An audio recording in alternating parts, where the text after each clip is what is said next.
Good evening, friends. I'm indeed happy to host yet another important IAGES Prime Time event. This time, we have two legendary surgeons, one from our country known across the globe, other from the United States known across the globe, and most a friend of Indian laparoscopic surgeons. Friends, IAGES Prime Time, the intensity is going up by the event. And today we have two important eminent representatives of the IAGES. Professor Abhay Dalvi, the trustee, past president of the IAGES, and the most eminent leader of the ASI National, the current president of the Association of Surgeons of India. He also has the honor of teaching at KM Hospital for the past 4 decades, has been very actively involved in training, teaching, and mid-level surgical retraining for surgeons who want to learn advanced laparoscopic surgery. Ladies and gentlemen, I take immense privilege and pride in welcoming Professor Dalvi for this evening.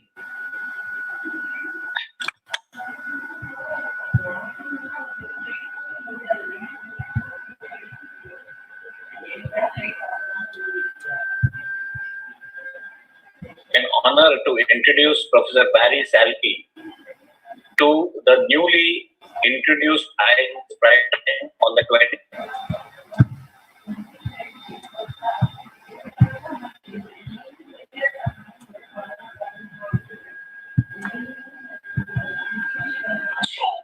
20th. of December 2020. The basic focus of the prime time is it's a pleasure and honor to introduce Professor Barry Salky to the newly introduced IAGES Prime Time on the 27th of December 2020. The basic focus of the prime time is to highlight people who have helped India to grow in laparoscopic surgery or endoscopic surgery through the years. Professor Salky has been not only a teacher, but a friend of IAGES and other associations like AMASI, and has time and again come in and taught us what are the pearls of wisdom from this man. Born in Tennessee, educated in Tennessee till MD in 1970, moved to the Apple City of New York, like people move into Mumbai, and worked at the Mount Sinai School of Medicine and Medical Center, New York, till he superannuated from his professorship, though he still remains as a professor emeritus. During his career, he has been the chief of laparoscopic surgery since 1992. He held the chair of the Robert and Evelyn Professor of Surgery and Endoscopic Surgery, Franz W. Sichel Professor of Surgery till his retirement. He has a huge CV, and you got to really dig into it to know. And for us, as far as IAGES is concerned, the honors he has received is that he has been the vice president of the Society of American Gastrointestinal Endoscopic Surgeons. He has been the president of the International Federation of Societies of Endoscopic Surgery, and he has been conferred the honorary member or the fellowship of our own association, the Indian Association of Gastrointestinal Endoscopic Surgeons, the Philippine Surgeons, the South African Society of Endoscopic Surgeons, the Korean Society of Surgeons and Endoscopic Surgeons, and Polish Surgical Society. My interaction with Dr. Barry Salky was that he was my principal mentor at the advanced laparoscopic surgery training that I wanted to do in 1996. The first thing that he did was, he said, unless you know knotting and suturing, you cannot go ahead.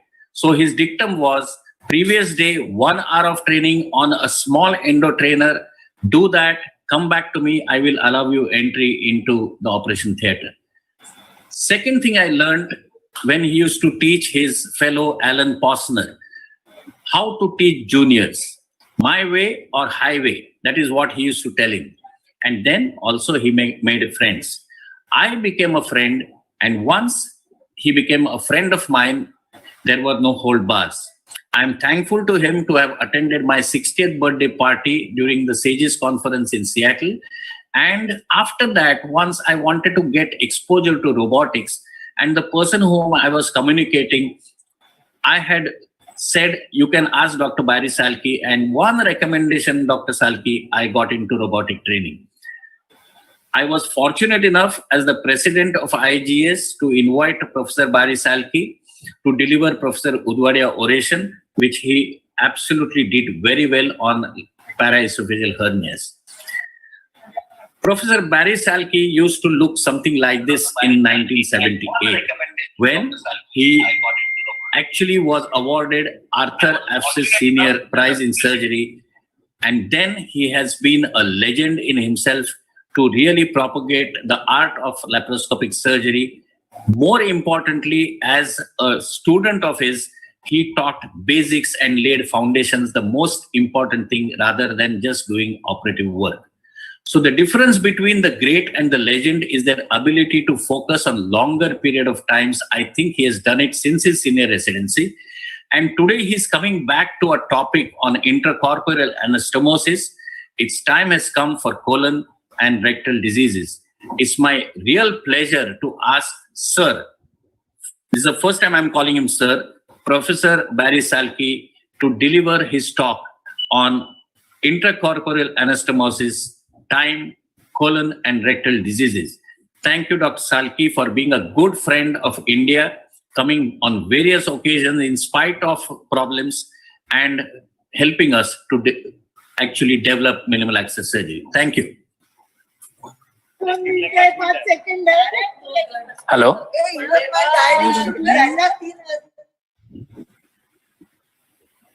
Okay.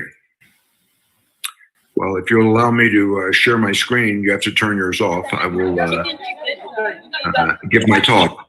I turned my screen off. Okay. Perfect.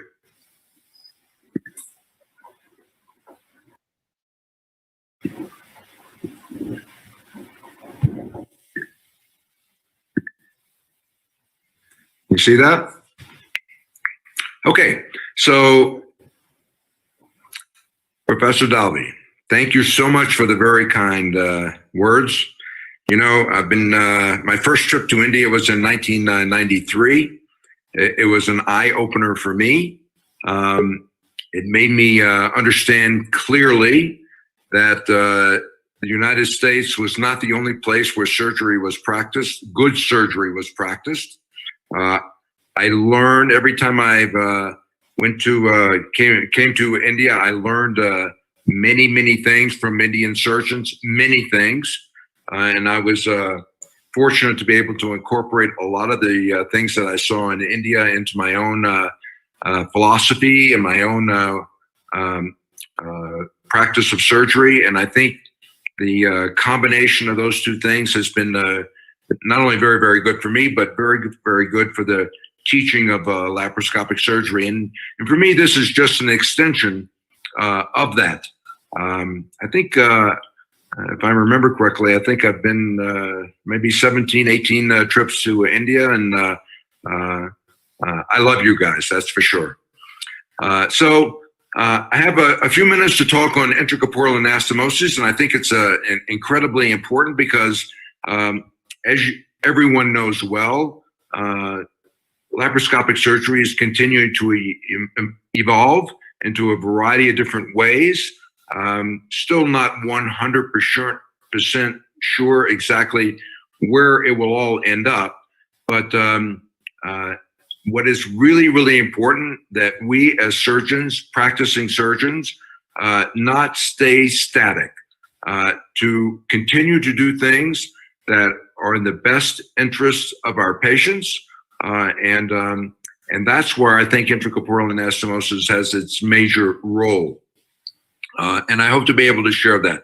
I know you guys have seen this picture a long time, many times where I work, medical school, hospital surrounding it. Of course, I live here, not too far to get to work in the morning, a couple of minutes, right, sits on Fifth Avenue. And this was a picture of what the Mount Sinai Medical Center used to look like about 12 years ago. You have $1 billion, you can make it look like this, which is now residential area, research center. It's really quite a big deal now, for sure. So let's talk about intracorporeal anastomosis. So my first entree into that was in 2007, actually. So it's now been almost 14 years since I began to think about it. And it was a very hard thing to think about, actually, because when I first started doing colon surgery laparoscopically, which was in 1993, I, like everybody else, mobilized everything laparoscopically and then made an incision and did the anastomosis on the outside, or extracorporeal. And until I started doing intracorporeal, which was many years after extracorporeal, I had already done well over 500, 600 extracorporeal anastomosis. And I thought, of course, being trained in open surgery, that extracorporeal anastomosis was the only way to go. It was just so much better than an open case that it was hard for me to realize that maybe there could be something better, until while I was doing a live surgery in France in 2007, Professor Jacques Perissat, who was my mentor in laparoscopic gallbladder, suggested strongly, for those of you who knew Professor Perissat, you know that he could make some very strong suggestions, especially to his mentors, to his mentees, which was me, that after I'd done the dissection on a right colon, and I was getting ready to make an incision, he said, you know how to suture? Why don't you line it up intracorporeally and just do it on the inside? You know, and I said to myself, I've never done this before. There were only about 500 people watching this on closed circuit TV. And I'm thinking, what in the world am I doing this for? So I actually did it first time. And I realized that, number one, it was an interesting way to do it, number one. Number two, it allowed me to move my extraction incision, which ordinarily was midline, to a phalansteal incision. And I knew already that phalansteal incisions certainly hurt a lot less than midline incisions, and that the incisional hernia rate is much less than a phalansteal compared to a midline. So I did it. And that propelled me to do a study when I got back to the US. And this is that study which was published in 2010 on 105 patients. And this is what convinced me that an intracorporeal anastomosis was important. And by the way, let me just say at the beginning that I'm going to talk about mainly on the right side, but I use this for right colectomy, transverse colectomy, ileocolic colectomy, left hemicolectomy, subtotal colectomy, anything where I can't get that the stapler doesn't go up past where I can get it from the rectum. I use this type of technique. So it really involves a lot of colon surgery, and the patients can get the advantages of what I'm going to show you in all kinds of different situations. So this was the results of that study. They were evenly divided between intracorporeal and extracorporeal. The demographics were the same. You're going to see that there's a fair number of inflammatory bowel disease cases in this, because that happens to be a specialty that I have in Mount Sinai, but it doesn't make any difference. Demographics were the same, and the operations were basically the same. I had a lot of fistulas, but that's neither here nor there. It has nothing to do with intracorporeal, extracorporeal. It did take a little bit longer, 46 minutes longer, to do the intracorporeal at the beginning. I can tell you that now it's actually much quicker to do it intracorporeal versus extracorporeal, but that's, once again, not so important. And there were no complications in the whole thing. And what I'm going to show you are the results, which is why I switched completely from extracorporeal to intracorporeal. Number one, pain requirements postoperatively were cut in 3/4. 1/4 of the amount of narcotics use was given to patients when I did an intracorporeal compared to extracorporeal, and it was noticeable.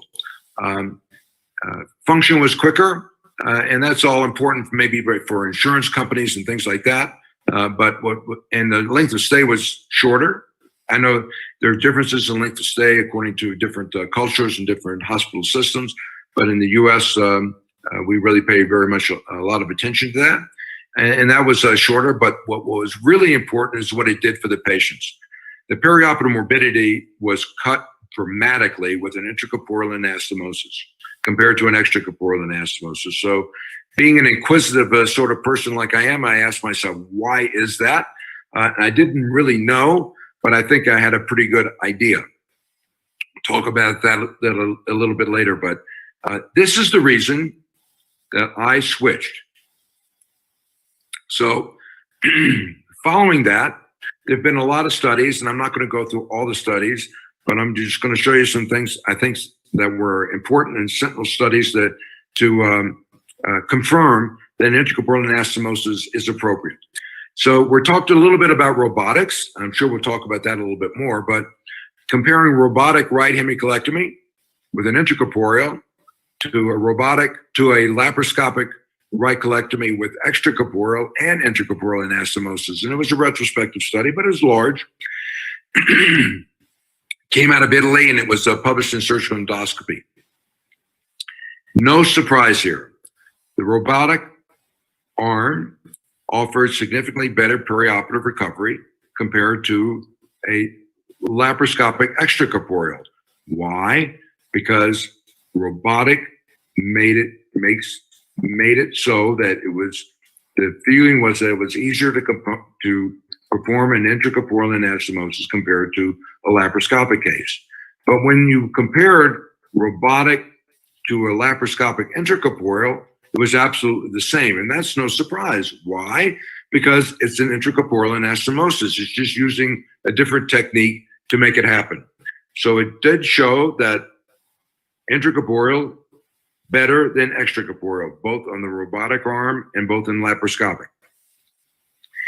This, I think, was an important study. It came out of Israel, published in Surgical Endoscopy in 2016, because it's really the first study to show some long-term effects of intracorporeal compared to extracorporeal anastomosis in close to 200 patients.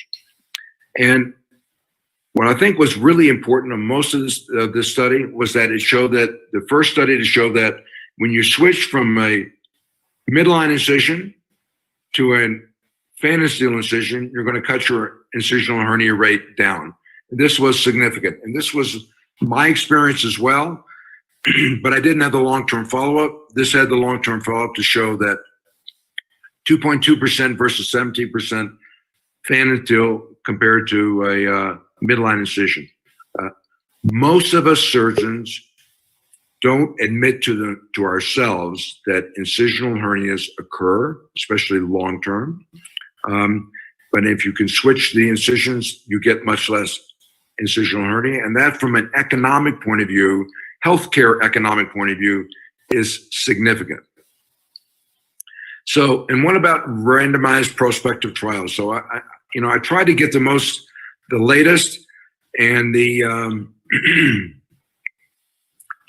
highest level of evidence. And this was a systematic review and meta-analysis of 4 randomized controlled trials involving 400 patients, intracorporeal versus extracorporeal, showing no difference in morbidity. That's grade leak or surgical site infection. That did not show in my series, but that's okay. But it did show less postoperative ileus, earlier bowel function with the same length of stay. So we at least know that it's something that's good for patients. And the latest randomized control out of the UK showed that the length of stay was similar, 6 to 7 days. Now, that's a cultural thing. The length of stay, once again, in the US is around 3.5 days. And intracorporeal anastomosis has significantly less pain and fewer complications compared to extracorporeal. So we now have some randomized controlled data, level 1 evidence showing that intracorporeal is better than extracorporeal. So if I told you that we had a way of decreasing complications, for those of us who take care of patients, that why wouldn't we do that? We can decrease pain for the patients. We can avoid a twisted anastomosis. I happen to have twisted 3 anastomosis with extracorporeal, so I know it can happen, and I'm sure it doesn't get reported very often, but it definitely happens. But if I could show you that we could do that, why wouldn't most people do that? If you can do an intracorporeal, you can then change your extraction site. And if you're a notes person, you probably don't even need an incision site because you can do it through the organ. I am not a notes person, but if you are, that's a way of doing it. There's significant data to show that fan and steel incisions decrease postoperative hernias and decrease pain. If you do an intracorporeal anastomosis, you no longer have to remove a loop of bowel. You can just remove the specimen on end. And if you remove the specimen on end, you've automatically cut your incision size down, which of course decreases pain. And especially if you're talking about obese patients. Now, I know that if you have a nice, thin, very thin patient, that you can make a relatively small incision with an extracorporeal, and most people would say that it doesn't make a lot of difference. But you cannot do that, especially for cancer in an obese patient, without compromising your oncological principles. So for an obese patient, intracorporeal anastomosis, in my opinion, is almost a must if you really want to decrease your incision hernias and your incision size. So, and all you really need to do that is to feel comfortable with suturing a knot tie. Now, I know most people nowadays feel pretty comfortable without suturing a knot tie. And I feel that very strongly that this should be a requirement for advanced laparoscopic surgery anyway. But for those who can't do that or feel uncomfortable about that, I'm going to show you some new technology a little bit later that perhaps will maybe make it so that it's easier to do. So I'm going to go show you a very short video. I need to show you all of it.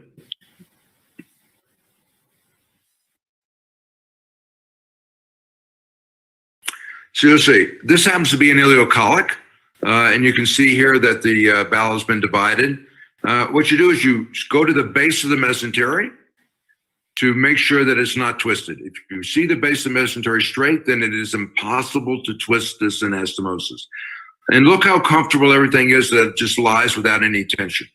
You open up the bowel. I use a cutting current, by the way, a couple little tricks, as opposed to a coagulating current. That's a much gentler waveform to the bowel. You make sure that you're in the lumen of the bowel, otherwise you can make a false passage. Once again, this is cutting current.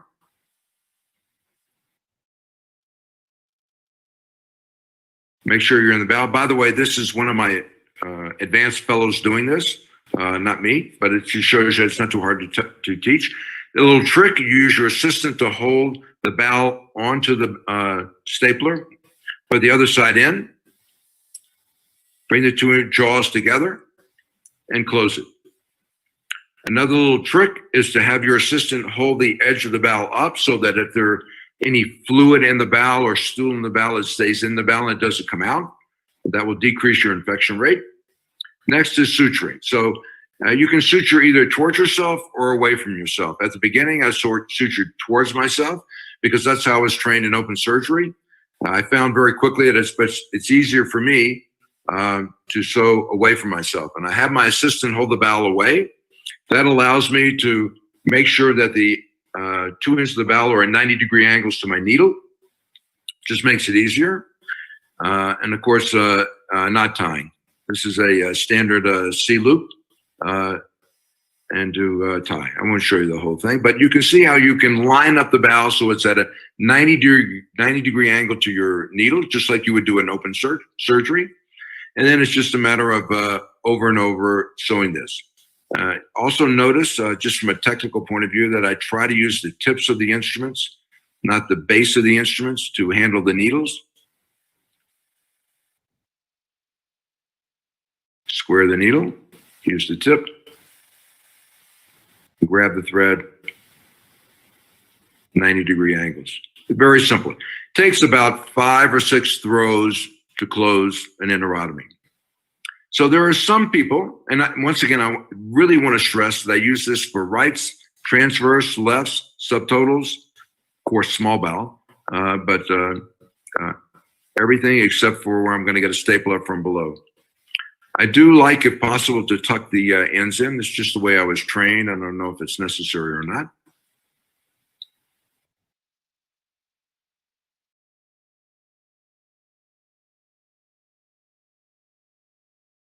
Notice my assistant is still holding the bowel up. Makes it easier. And this is what a first layer anastomosis looks like. Now, there are some people who only use one layer. And I know there's some people who use braided sutures. That's okay too. I was trained in 2-layer techniques, so I use 2 layers.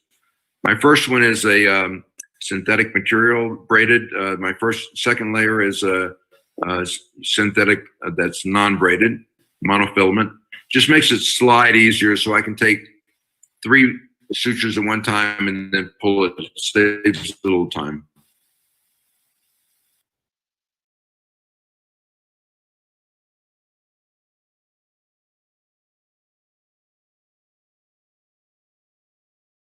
Use tips of instruments, technical thing.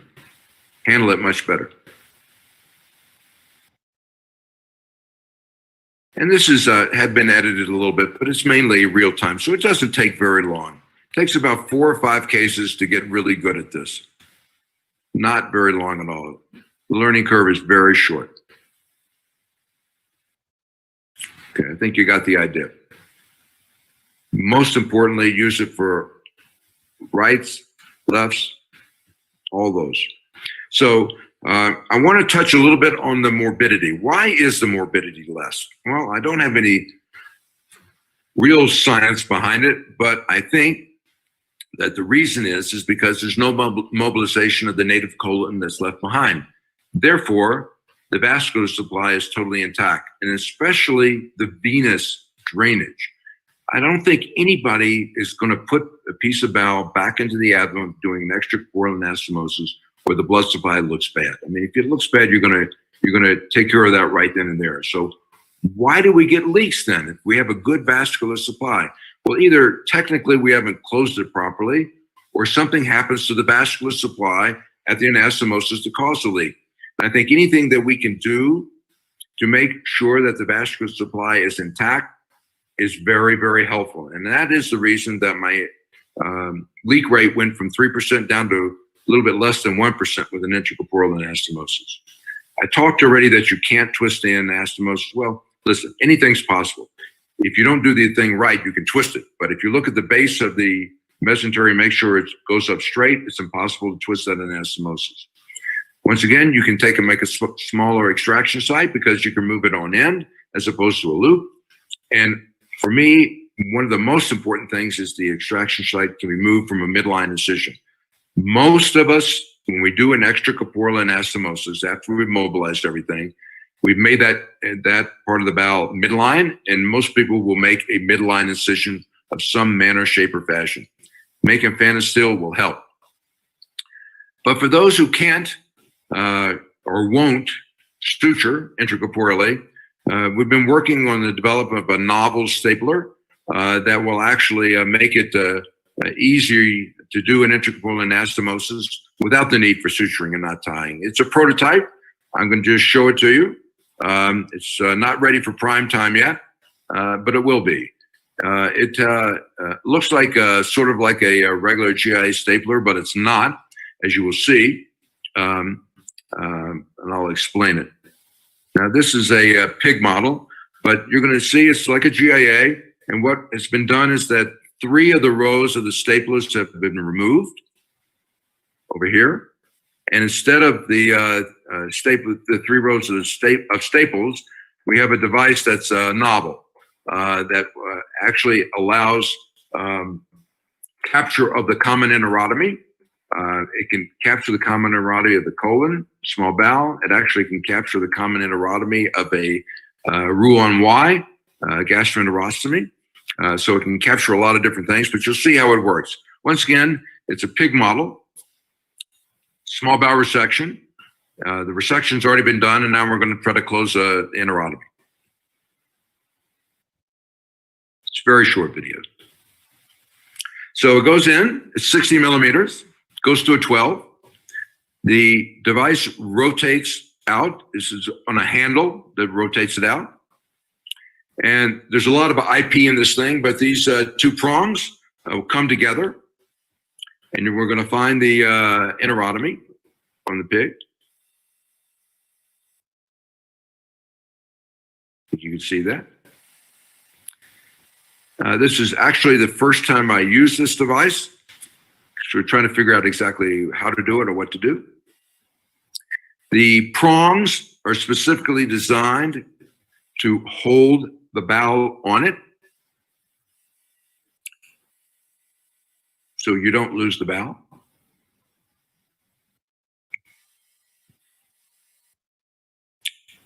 And then the distal side is put in. And then once again, there's a lot of IP into what you're going to see next, which is the prongs spread out, but they spread it out without tearing the tissue. There's a pressure gauge that's built into this thing that won't allow that. And then, using the handle, the common enterotomy is rotated back into the stapler. So, but remember now, there are only 3 rows of staples here, not 6 rows. It's not 3 and 3 with a blade. It's 3 with a blade, and no longer the other 3. So you're not removing a piece of intestine or the side of the intestine more than you need to, only what's captured. And then the blade fires like a regular GIA. And that completes the closure of the common enterotomy.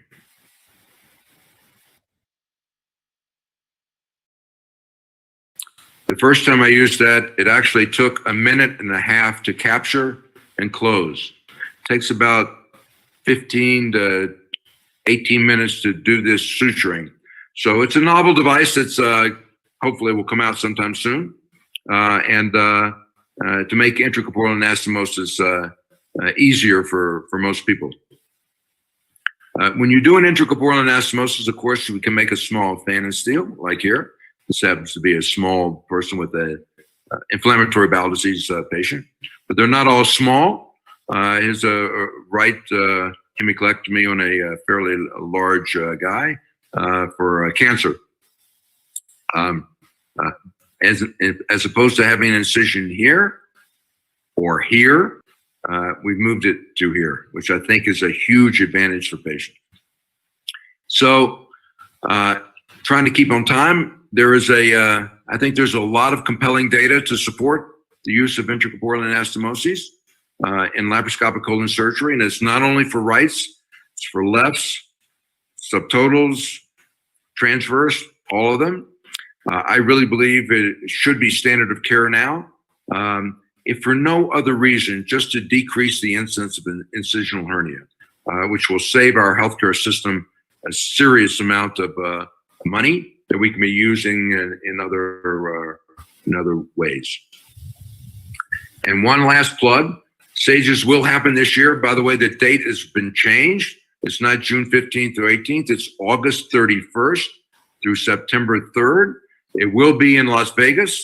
Fun place to be. But I think by then, most people will be, hopefully everybody will be vaccinated across the globe, or at least most people. And we'd love to have a visit from our IAGES friends at SAGES 2021. So let me thank you very much once again for the honor of being able to talk to my friends in India. And I hope we can continue this dialogue in 2021 without the COVID-19. All my best to all my friends in India. Thank you so much. Thank you, Barry. Excellent. This especially for India, where intracorporeal anastomosis is what is required, because not many people can afford staplers across India. I also agree with you as far as financial incision is concerned, which was way back published, and all my solid organ surgeries, they come out through a financial incision, which is much, much less painful as compared to a midline or any other incision. I always give this example to my juniors, that patient who undergoes a lower segment cesarean section is sitting up feeding the baby on the next day tells you all about phalangeal incision. So thank you so much, Barry, for an excellent talk and revival of zeal to start intracorporeal anastomosis, despite the fact that technology is trying to overrule us. One question related to this will be, nowadays there are many people talking about use of ICG in knowing the vascularity before doing anastomosis. What are your views? So I do have some feelings about that. I have a very low, first of all, I don't use ICG. I have a very low anastomotic leak rate across the board. I don't think I'm anything special in terms of a surgeon. I follow the technical aspects of surgery very, very carefully. I believe strongly that the less trauma you give to the surrounding tissues when you're doing your anastomosis, not only you, the surgeon, but your assistants especially, then the less likely that the vascular blood supply to an anastomosis is going to be compromised. I mean, I think that there's a lot of data to support that the reasons that anastomotic leaks occur have to do with, number one, vascularity. Number two, technical, that you leave a gap that you didn't recognize. I think those are the two most common causes. So why do we get those things? I think it really has to do with how you handle the tissues and making sure that the blood supply is okay. So that's number one, why intracorporeal anastomosis is so important. You don't have to mobilize more of the bowel. You don't have to touch more of the vascular supply that's left in place when you do an intracorporeal. So can ICG help? The answer is, I believe it can, because I'm not sure that everybody takes as much care as they should with handling tissues. And if an intracorporeal, if a ICG will demonstrate, or at least make you feel that your vascular supply is better, then I'm for it. Do I think it's absolutely necessary? No, I don't. I think if you're careful and you do it the right way, you don't have to use it. Yeah, Barry, I've got one more question. Through your lecture, I think I picked up something, that the importance of the team which is supporting you in colorectal intracorporeal anastomosis.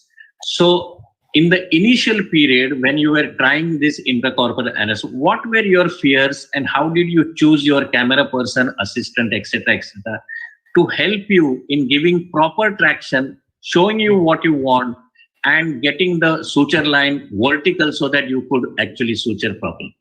Sure. So everybody who's listening to this is a surgeon. We all know that when you're learning something new, you have to figure out which is the best way to do it for you, not for everybody, but for you. So yes, my concerns at the beginning were several. Number one, I was losing tactile control when I didn't have it in my hand to do an anastomosis. It's the way I was trained. I mean, we're all trained that way, to feel it, to look at it. It has to look right. It has to feel right. So I was afraid of giving that up, number one. Number two, I was petrified that I would have a higher infection rate with bowel being open in the abdomen that I couldn't control. It petrified me. So everything I did in terms of how I developed to do the anastomosis, the technical aspects of it, was designed to make sure that to lessen those potential risks. And that's number one, how I developed having my assistant hold up the piece of bowel, because the first one I did, this actually wasn't the first one I did back in the US. Fortunately, not the first one I did when I was on closed circuit TV and I had no idea what I was doing. But when first one, we do bowel preps, and the bowel prep, and there was a liquidy bowel prick that was left in the cecum or the ACE in the colon, actually, when I was doing an intracorporeal anastomosis for ileocolic. And some of it leaked out. And I was just frightened that there was going to be a horrible infection. So I realized very quickly that we had to do something. And that is the reason why some people put in a stay suture and have the assistant hold the stay suture to lift up the bowel. It's the reason. But I learned very quickly you don't have to use a stay suture. So those are the two things that really bother me. Yeah, Barry, Team is important. Why did you take up medicine and surgery? It's funny. Many people plan on it for their whole lives when they're children and try to do that. I did have a first cousin who was a very well-respected cardiologist in my hometown of Memphis, Tennessee. He had a significant effect on me in terms of seeing how he was respected in the community as a doctor. But I didn't really realize that until after I was in college. And my original study in college was, believe it or not, chemical engineering, which I realized after my first semester in college that this was not for me. So I was out of chemical engineering then, and then I sort of floundered around until actually a couple of my friends sort of suggested that I'd have always been like sciences and good at sciences. Why don't I look at pre-med and try to see if I would like that. So I almost did it on a dare, and it turns out that I was lucky that I actually liked it. Who knew? I mean, I think I don't think that I'm the standard of people who go into medicine. Most people are planning to do it for a long period of time, but I didn't really realize it until my university days. Barry, then I have one more question for you. You were associate professor in 1992, and suddenly you jumped into being the chief of endoscopic surgery. What did Mount Sinai see in you to make you chief of endoscopic surgery? You'll have to ask them, but it was funny. When I finished my training in 1978, and by the way, the picture you showed of me with my handlebar mustache, that was 1970. Okay. Yeah, hippie, commie, pinko type time. Yeah, different thing. So when I finished my training in 1978 at Mount Sinai and was asked to join a practice there at the hospital, I can tell you that the last thing Mount Sinai Hospital needed was another general surgeon. There were a lot of general surgeons there, and good ones too, by the way. Not everybody, but there were a lot of really good ones. So I'm thinking, what in the world can I possibly offer that someone else couldn't do? And that was at the beginning of imaging. They just started with sonography. CT wasn't invented. MRI was not invented. The only thing they had for liver was really a liver spleen scan, which was a flow scan. Didn't show very much. And barium enemas and things like that. Contrast study. So a gastroenterologist suggested that maybe I could learn how to do diagnostic laparoscopy. This was in 1978. And I had no idea what a laparoscope was. I never saw one in my training. The only time I saw one, actually, was from taking care of some of the complications that the gynecologist did by injuring pieces of bowel by doing laparoscopy. That was the only time I ever saw it. So it didn't have a good feeling in my brain, so I decided that I would learn how to do it. And I will learn how to do diagnostic laparoscopy under local anesthesia with nitrous. You guys know more about that than I do. So I had a base of laparoscopic surgery. And before laparoscopic gallbladder was invented, I'd already done like 1,000 diagnostic laparoscopies. So the chief of surgery, when he realized that laparoscopic surgery for gastrointestinal diseases was really going to have an impact, I was asked to become the chief. And when I finished my training, also I still had some academic interests, so I had academic stuff going on at the same time. And I was at the right place at the right time with the right expertise, and very lucky, honestly. Hiring a law firm out of London to find out what this whole thing was about, and the damages they were asking for was $2,000. So they paid 5 times the amount. I have no idea what happened to it. to that, by the way, exactly. Except I know the guy had an ERCP, and they took a retained stone out of his common bile duct, and that was the end of it. Barry, you were a very busy man, especially in 1997. I couldn't even say hello to you. You used to come into the theater and this. But still, in those 3 months that I worked in that department, which was chaired by you, ED forced me to do one publication, which was published in 2002, which is in your CV. Can you tell me something about it? Sure. It had to, because I was very familiar with the retained stones and common bile ducts after gallbladders after the case in India. It had to do with why you still need to do cholangiography after you've done ERCP. Even so, we were doing preoperative ERCPs then, a lot of them, and then do the gallbladder. And you'd say, well, we don't need to do a cholangiogram because the patient already had an ERCP and cleared the bile duct. But I think Edie and you showed very clearly that that's not the case, that you still need to do cholangiography because there'll be some stones that are left behind from the ERCP. By the way, that time I was in Rajasthan, I was introduced to Jugal Argawal at the time. Yes. And I was so impressed with his technical skills that it's one of the things that taught me about Indians and Indian surgeons and how good and experienced they can be. I took a lot away from that. I'll never forget that as long as I live. I can tell you, he was the first founder secretary of IAGES, number one. And number two, selflessly came and taught us in State GS Medical College, KM Hospital, where I come from, with his own equipment for a period of about 6 months. Every Thursday, he used to come and teach us laparoscopic cholecystectomy. And many of us owe everything as far as basic laparoscopic skills is concerned to him. It's a privilege to have interviewed you. And hopefully, I shall meet you in Las Vegas, since it is going to be physical. So let me, on behalf of IAGES, thank you, and your last words. Well, what I was saying before, and before I say my last words, is that I was incredibly honored to follow a very well-known Indian surgeon as president of IPSTAS, Professor Udwadia. I love the man. Listen, Abhay, I am totally honored to have this relationship with my Indian brothers, surgeon brothers. It is an honor that I will take to my grave.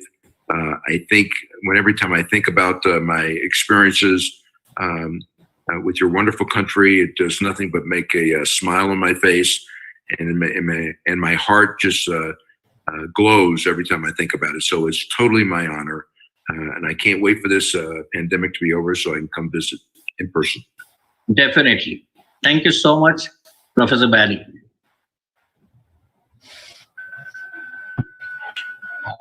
That is indeed a very profound talk between two senior surgeons, and Professor Barry has been very kind in contributing to Indian colleagues.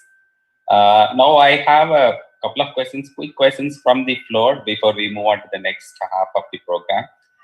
Professor Barry, there have been two questions. One on, you have been working on laparoscopic colorectal surgery for the past 3 decades. How you started, when you started the surgery, where did you stand? And over a period of time, have you evolved on changing the position? And for a beginner, what is the optimal port position, and where should the surgeon stand for a right hemicolectomy and where he should stand for a left hemicolectomy? So please unmute yourself, sir. Sorry, I forgot about it, that I was muted. My first, I think about this. I'm laughing now. I can tell you, my first laparoscopic colon case, I wasn't laughing so much. It was a diverticulitis, elective diverticulitis, complicated. I don't know why I chose that as my first case to do. I guess I was very itchy to get started with it. Stupid. And That was in 1993. You have to remember what we had technology back in 1993. There was no ultrasonic dissector. There was no real bipolar instrumentation. There were some clips and suturing and endoloops. And I can tell you, when you don't know what you're doing, in 1993, it could take a long time to mobilize the sigmoid colon. And it took a long time. And in the end, I couldn't complete the operation and I had to open. So I learned a lot from that, mainly my stupidity. But I then began to get obviously better as I started to do more and more. But so I was trained in open surgery. I won't tell you how old I am, but I'm trained in open surgery. And so my approach to the left side of the colon was from the left side, not from the right side. Different than it is now. So I tried to, and I did eventually teach myself how to take out the left side of the colon from the left side. So my instrumentation ports are going to be a little bit different than most people. Taking the left colon out from the right side laparoscopically was not invented yet. That occurred, I want to say maybe 95, 94. Maybe Pally remembers exactly when that was, but a little bit later. I don't think it's so important. Honestly, I don't think it's so important exactly where I particularly put my ports. I think what's really important is that we as surgeons understand the basic philosophy of the embryology of the colon and how you get into the right tissue planes in order to make this happen atraumatically. And there are a variety of different ways of doing that. I've seen some very, very good surgeons do different techniques. But basic principle is that they stay in the right embryological plane. And that's what's key. I think the energy devices are unimportant. You can use what you like. You don't even have to use energy devices. You can use endomechanical devices to control vessels. But what I've noticed over the years, long time now, is that the really good surgeons understand where the embryology of the organ comes from, whether it's bowel or solid organ, is really not important. But they understand the embryology and they understand the proper planes to be in. And when you understand that, then you make your ports so that it's easy to enter those planes and stay in the right place. To me, that's what's important. I mean, I now use only 5mm cameras by and large now. I don't even use 10mm laparoscopic camera video ports now because the 5mm are so good. That automatically decreases the incidence of problems with the 10mm ports, which we all have. Not very common, but we have them. You know, everybody has their own favorite energy device. Some people like ultrasonic energy. Some people like bipolar energy. It's not important. What's important is that you feel comfortable and understand what you are doing to have it happen in the right manner. For me, that's what's important. Thank you, Professor Salky. Thank you for sharing your wisdom. Now we have our founder president, Professor Udvadia sir, who has joined with us quite early and has been watching through your lecture. We welcome Udvadia sir for this event. Good evening, sir. Hi, Barry. You're looking younger. How do you do that? I get older so I can look younger.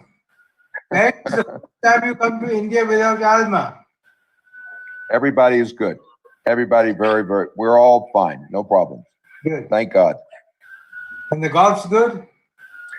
I'm still a single digit handicap. I'm a 9, so I can't complain. Well done. Very good. Thank you, sir. Maybe this year I get to shoot my age. I'm hoping. Good for you. When you come to India, we have an annual doctors golf tournament every year. in India. Sign me up. Yeah, we should organize that. Invited international faculty. Yeah. Thank you, Professor Tudbadia, sir. Thank you, Professor Barry, sir. Now I invite our President, Dr. Ramen Goel, to formally thank Professor Salky, and I also would like to request Raman sir to thank Professor Abhay for doing this program and interview. Over to Dr. Raman. Thank you, Dr. Kanagwel. Bringing 2020 to an end, the IAGES Prime is the last of its kind in this year. We thought how to bring it and at a high, how do we leave 2020? And there could not have been a better situation where we have two presidents of IFSIS, Professor Udwadia and Professor Barry Salky, founder president of AMASI, and president of ASI, all together on one platform. So thank you so much for joining us. And I wish to thank Professor Barry Salky, especially because he spent time with us recording this program yesterday, and he's available today during Christmas vacation. So thank you so much joining us from mountains. And Dr. Abhay Dalvi, who recently got installed as president of ASI, who is a trustee and past president of IAGS. Thank you so much, Abhay. I know you are in the middle of a wedding, family wedding, and thanks for joining in today during your dinner. Now I will start the second part of the second session of the IAGES Prime, and I'm greatly honored to welcome Professor C. Palanivelu. Dr. Palanivelu really doesn't need an introduction to any surgeon only in India, but the entire world. But Professor Palanivelu, who is the chairman of JAM Hospital at Coimbatore and Chennai, is also past president of Association of Surgeons of India, founder president of AMASI, past president of Indian Society of Diseases of Esophagus and Stomach. He is one of those few people who have received BCDI award twice, in 2008 and 2015. And he has been conferred with fellowship ad hominem from Royal College of Surgeons, Edinburgh. He received his doctorate of health sciences by Anglia Ruskin, Chelmsford University, UK, and he's also an International Olympic silver medal winner. He has been honored by European Association of Endoscopic Surgeons as one of the top two great contributors for development of laparoscopy surgery in the world in June 2014.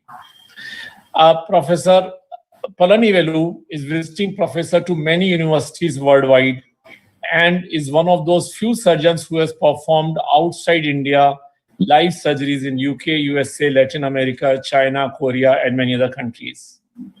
I think the bigger contribution of Dr. Palanivelu is that he has innovated over 24 laparoscopic procedures and contributed in their worldwide growth. This includes laparoscopic esophagectomy, lap Whipples, single incision rectal excisions, lap hydrated cyst, and lap choledochal cyst resections.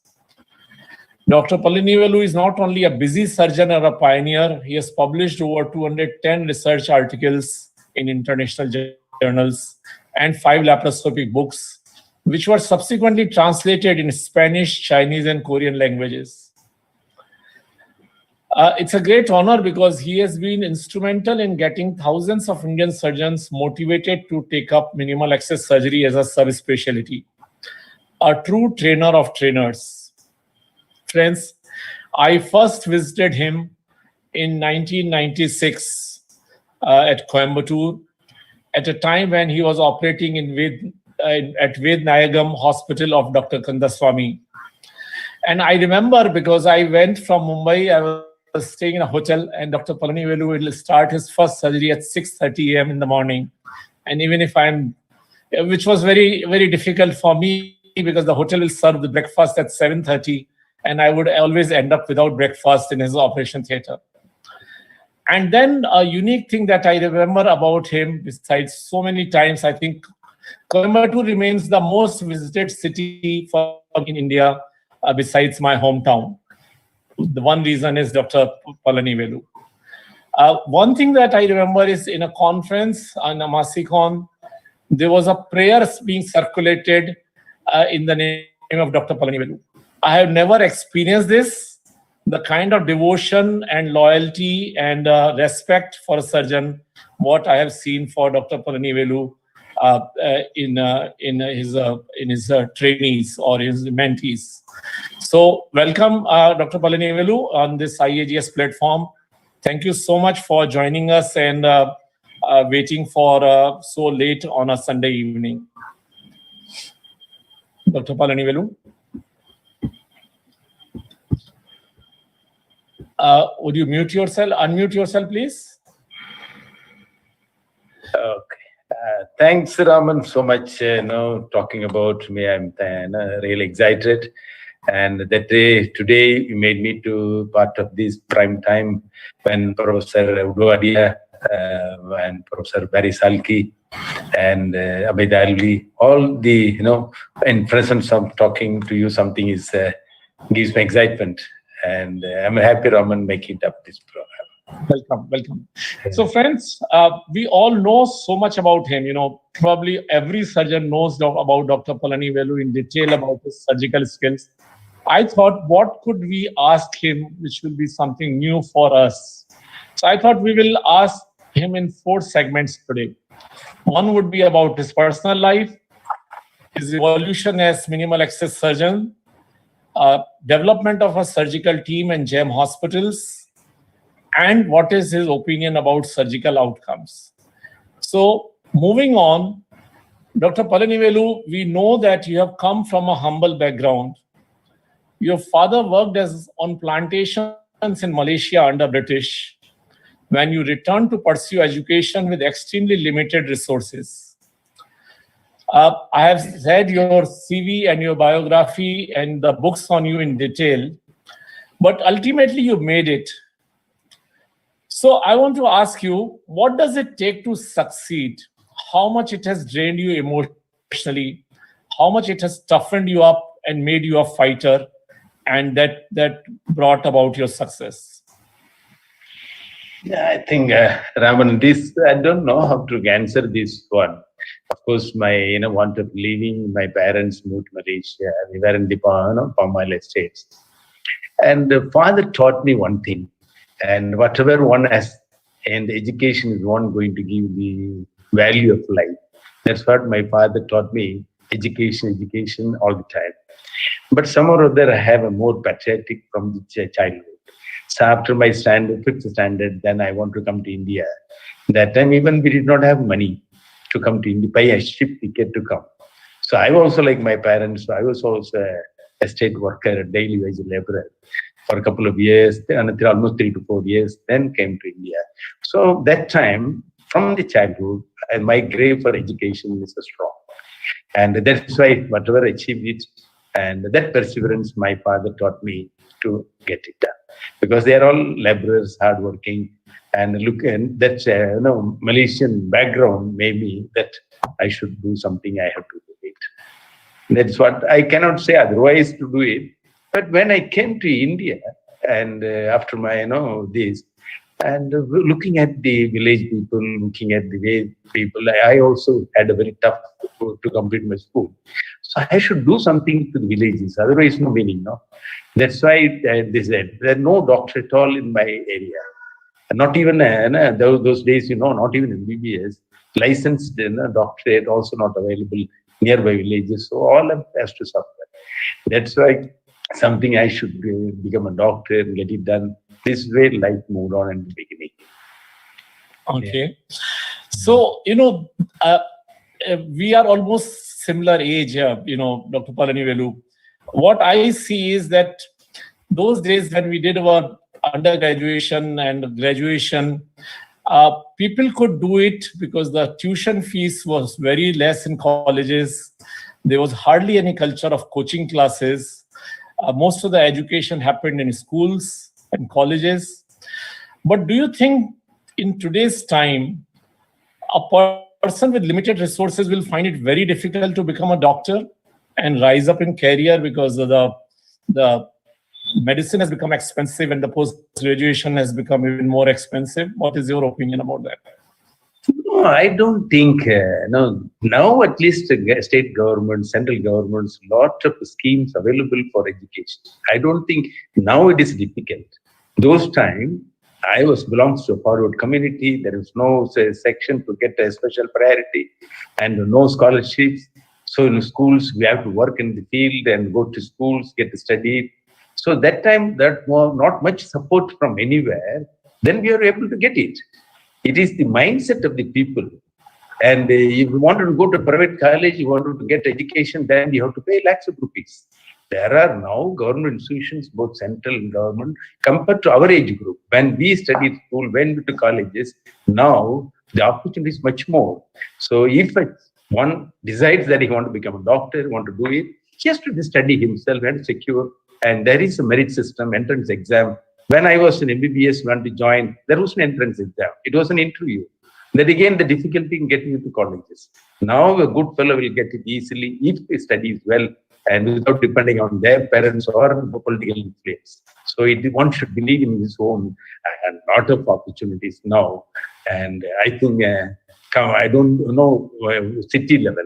I'm from village without any support and without anything, no political, no finance, nothing. When we moved, no, it is the determination for me made it to come up.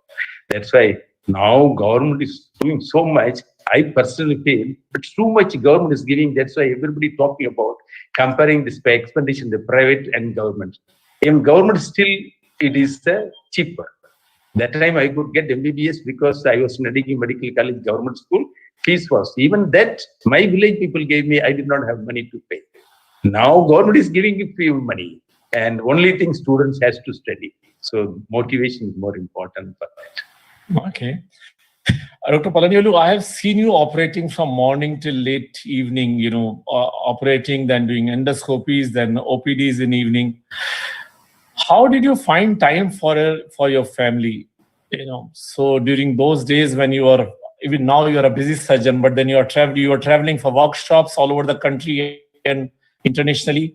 So how does a busy surgeon like you found time for his children and for his family? What was the work-life balance for you? I think this is very difficult. When we were in schools, we were working, ladies and gents, all of us used to work in the field. And the same way I used to get up at 4 o'clock, I have to go to the field and watering and complete the school. Same way ladies also would work. When I started to hear the same kind of work morning, I get up 4 o'clock, start my 6 o'clock work till night 10:30. Then slowly understand. And the same, like my family. So given the priorities to all the family members also. So my wife is looking after my everything. And if you look at GEM Hospital, I'm not running it. She runs it. And she accounts it. She maintains. If you wanted to have an hospital in Chennai, I plan and give it to her. She takes everything. So the family member getting into that makes complete. That's why our family is not exposed to any other. Even our son, daughter also. Everybody is in the same thing. So I think apart from work, I used to have a lot of friends when I was in the colleges. Unfortunately, I lost the friend. I did disconnect. But family engaged in the same profession and making them happy. And this is what, but still, it is great loss to my family. I can't help it. Every weekend I have to travel somewhere to go and come back. Every day I have to work because I come from a background family. I cannot keep quiet or rest. I go into club. A lot of my personal things I lost. And of course, whatever the MSc, God has given something like, and you have to travel one place to another so much time. For me, God has given my hospital from my house 5 minutes.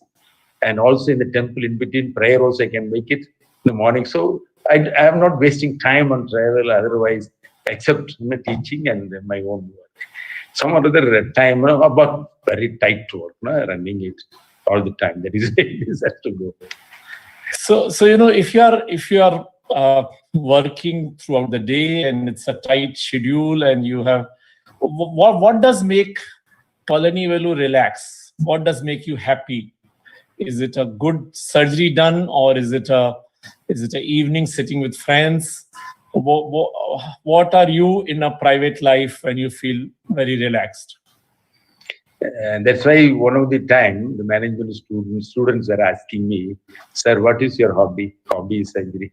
What is your pleasure? Teaching surgery. And what is everything looking like a confined to one that particular group. So for me, relaxation is operation. If I do interesting surgery, it is 5 hours, 6 hours of material. At the end of surgery coming out, relax, something done. That too, if I come up, poor people comes to me, say I have a project called Cancer for Care, and poor people coming to me, I'm operating 100% free. That day, patient pays me or not, it is totally free, but still, after doing major surgery, coming back, I feel relaxed. That day, if I do more surgery, that day I'll be more relaxed, happy in the evening. That kind of habit has come. So when you look at hobby as a work, then you don't get tired. That is why you enjoy your life, operating, going. That's why workshops also, wherever I go, morning to night, operating it, relax, happily coming. And that's why I know I had the maximum friends, but my connection after my practice is almost, my friends and me.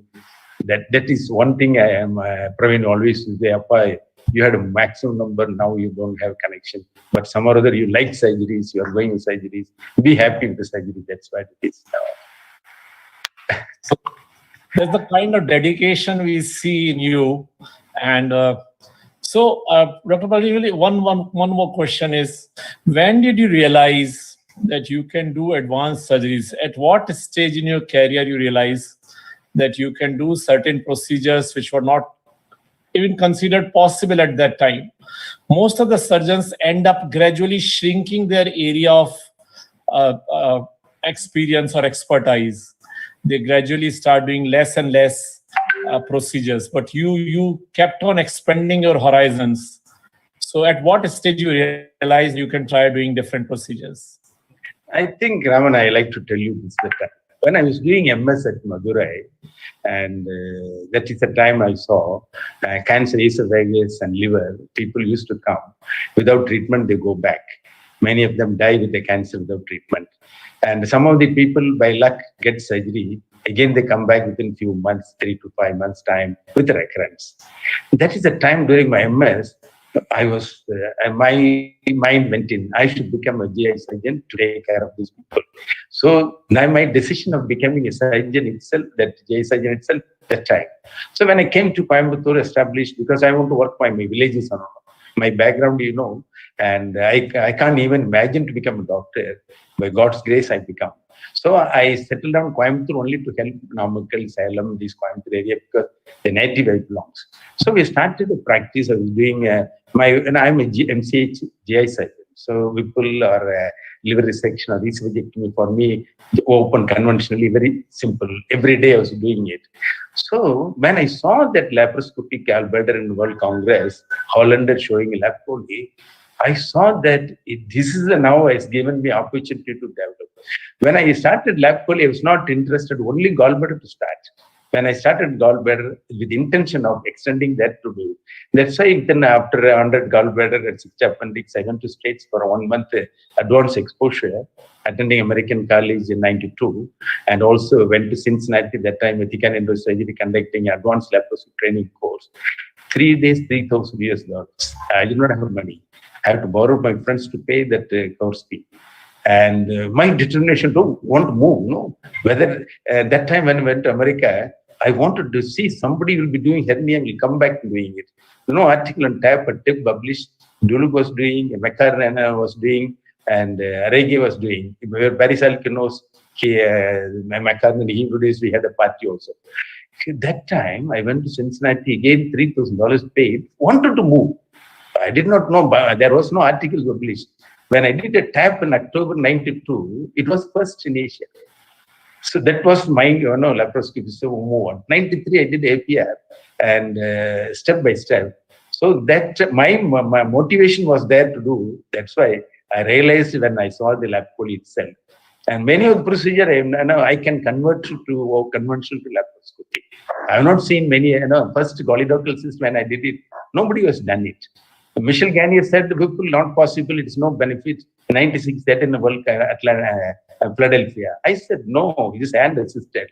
I can do it in total laparoscopy. I'll come and show them. So that way, I took it up one by one. So I realized from the beginning of lab, because my conventional background, open surgery, so much, I done MCH. I could move myself. No, that is it. Yeah. So I think the basic competence and experience is so important to move on in life. That is the basic requirement of a surgeon. Now, you have mentored thousands of surgeons in India and other countries. We would like to know, who are your mentors? Whom do you consider as your mentor? Mentor is school headmaster. When I was, I could not study. When I was doing SSLC at the age of 20, 10th standard, I was sent out from the school. My headmaster made me to join back the school. I finished SSLC at the age of 22nd. So that school mentor is a headmaster. When I was doing MBBS, my background I can't do beyond financial. So I want to come back MBBS. I was not even studious. And Professor of Surgery Mahapati took it. Palani, you are very good, looks for good surgery. Somehow you do it in MS. 1 year he motivated me. I became the best outgoing with the gold medals and everything. And when I want to settle down in my Salem, wanted to do my own help to my people, Rangabasham called me for MCH. That is the time he got MCH. So I think went stage by stage. My teachers made me to step more forward. So I cannot say one motivation, but I wanted to basically to help the village people. But these people became a messenger like to help me. That's why it is. Laparoscopic surgery, it is mine. I want to help the poor people to get faster cure. That's why laparoscopy interest came. Okay. So, minimal access surgery is so dependent on technology. A lot of surgeons start believing that they should have everything in technology, then they will be able to give better results. What is your opinion? What is the relative contribution of technology versus surgical skills in laparoscopy? Some of the mistakes I made it during it, depending on I thought technology is the most important things for developing it. But laparoscopy camera is okay. But spending a $3,300 US buying a hernia stapler for hernia in 92, it is a blunder mistake. And again, laser, I spent in 95, 20 lakhs to buy laser. Just want to do advanced procedures, bowel. Again, that is also. Then I realized it is a surgeon's motivation and the skill. Barry Salky nicely spoke about intracorporeal suturing. That, I have not seen anybody suturing how they do it. I started suturing 92 itself my own way. And that's why everybody still out to Palanivelu, how to open. And this is where I did not even handle a needle holder with a grasper. I used to doing a GJ those days, making it up. So it is surgeon skill and the motivation to learn the best. And if you do it, confidence must be there. And one should not make it a complication. As long as no complication is confident, one can do. Probably my open conventional experience and my interest made it everything do it. When I showed the videos in the first IAGES meeting in Delhi, till that time, 95, everybody talking about only gallbladder. When I showed a splenectomy, I showed end resection, I showed psoriasis. Everybody surprised. Oh, everything advanced possible. That some or other it was in mind. I can do it. That's why now, because I want to help the people, so I want to convert to conventional operation laparoscope. So many procedure I moved my own, but I didn't publish it. That is only thing. Like first 10 years, I was doing. Even Whipple, I did it. I didn't publish it till 42 cases. Now everybody with a few cases, preliminary reports come. Prone esophageectomy popularized, but after 10 years, when I showed a live congress at Hong Kong, then only one made it. So I think surgeons should know the basic steps to do it, safety, and step by step to learn.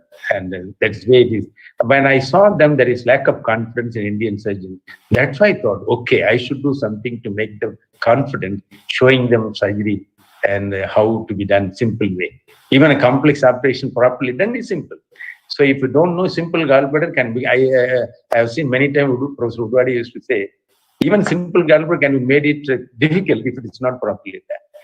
So that's why I determined our Indian surgeons should do well.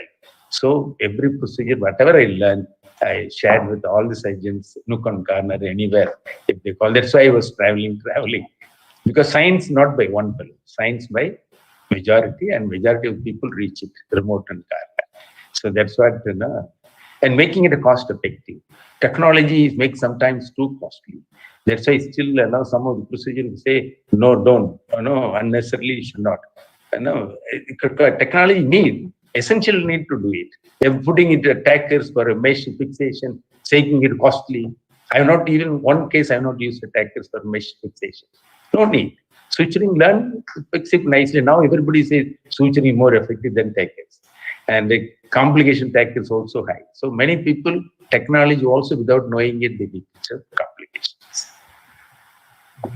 You just mentioned that you are not publishing, but you are one of the most published surgeons from India. You have done over 210 articles and 5 books. So my question to you is, how important it is for a surgeon to record his surgeries, maintain data, and publish? Because this is a challenge a practicing surgeon feels in India. Well, I agree with you entirely. That's why I used to tell them, what mistake I did it, a surgeon should not do that. That's why when I realized, because I was working morning to night, and I did not have experience how to write an article in the beginning. That's why I didn't. I'm not against. I used to go everywhere, American surgeons or research everywhere, showing my own techniques, videos, showing them how to do it all.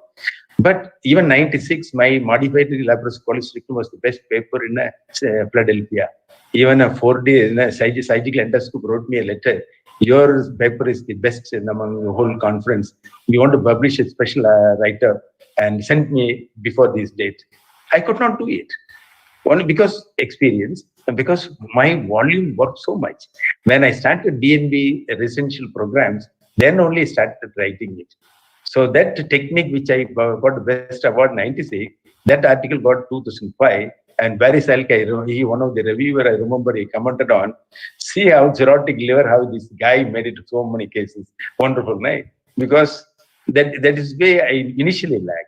But still, even after 10 years, it happened to be new only, no? All I started in the beginning itself. So people, I wrote it, then it became this. Prone esophagectomy, 130 cases, I wrote it. Again, it is quoted the maximum throughout the world. And everywhere, choledochal cyst, even every textbook says my series is large. So that's why, though late, but still. But that mistake should happen. Now Indian people are changing. That's why what you announced that research should be done in a hernia and gallbladder, everything, I appreciate it so much. Indian surgeons need push. Then only our people will do it. We have to make mandatory to something like. Otherwise, people always, and like me in the beginning, they will make them. So I think the research is very important, documentation is very essential, and juniors should not be just like allowed to go on working it, then safety we cannot establish. Very important, that's it. Okay. So, I mean, what we are coming to is a situation where many surgeons are working in nursing homes and hospital, and there's a sense of stagnancy. They feel that they are not growing. How does one avoid this stagnancy? How does a surgeon grow in surgical skills over a period of time? So I'm talking of retraining. IAGES and AMASI both are involved in this. What is your opinion about this? Yeah, our people has got a tendency, and those days used to say one gallbladder and seeing it coming to one gallbladder, then start teaching it. That kind of habit was there in the beginning. Now, Indian people, without they're just seeing a meetings or seeing videos coming and saying that they know something. It is a science. People has to read more and to read, very important. And not only that, nowadays, a lot of videos available in SAGES library, and many of these. So you have to see a lot of videos. One technique is not going to help. So many same procedure by 10 different people will have something learned. Curiosity must be learning, Indian people, that is lacking. Because one can practice without a article publication, without updating themselves. There is no check. Only giving an Indian way, giving a degrees, there is a procedure. But there is no assessment of keeping them. That's why you remember I introduced in 2005 a skill course like Europe, UK and Royal Colleges. And after that, assessing them by examination. Even a professor used to call, Palani, I'm friend, I'm so much experienced. You want me to write an exam?